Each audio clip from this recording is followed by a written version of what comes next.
This is the third installment of the RS1 rock crawling build, and it's coming to an end. But before we head out on the rocks to see exactly how good of a job we did, I want to shed some light on the situation. No, I'm being serious. I want to shed some serious light on just about everything ahead of us. And to do this, I'm going to continue with my easy-to-install dealer-available parts. But one thing I got to keep in mind is that this Polaris RS1 is equipped with the new Polaris bus bar system. By this I mean that you're going to need to account for the proper wiring harness for the lights that you're using. Sure, all the new stuff from Polaris and Pro Armor have the proper plugs to mesh with the wiring harness, but there are a bunch of wiring harness options, so make sure that you do just a little bit of research. Worst case scenario, all of the Pro Armor lights like I'm installing today come with both the Polaris plug and then also a positive and negative lead so that you can make up your own wiring harness should you need to.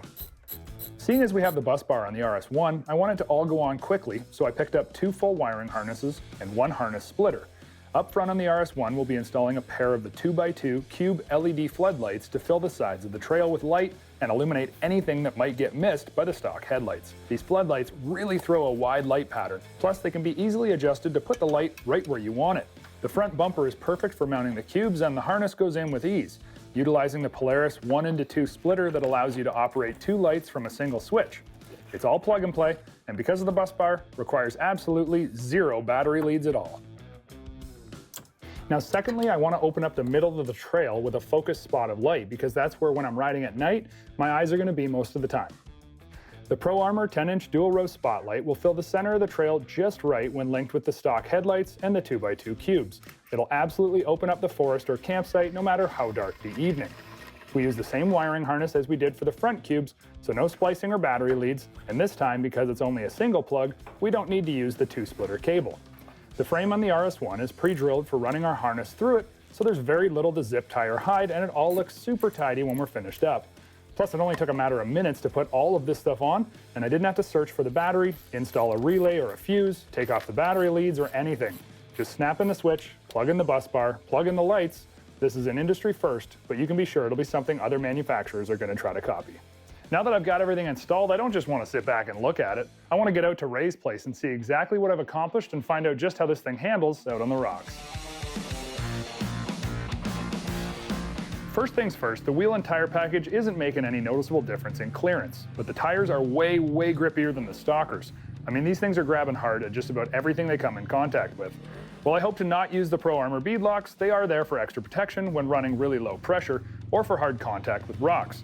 The skid plates are getting a good bit of abuse, and while the arms are one area that you should always try to avoid hard contact whenever possible, the trailing arms are really getting thrashed.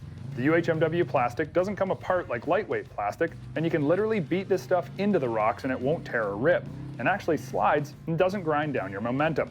While I'm hoping to not have to test out the strength of our rear bumper, the front bumper is doing a great job of keeping the winch in the right place for when the climb gets too aggressive or when I'm just not sure that I can make it and don't want to end up on my roof. The 4,500-pound HD rapid recovery winch is really nice for crawling by yourself too.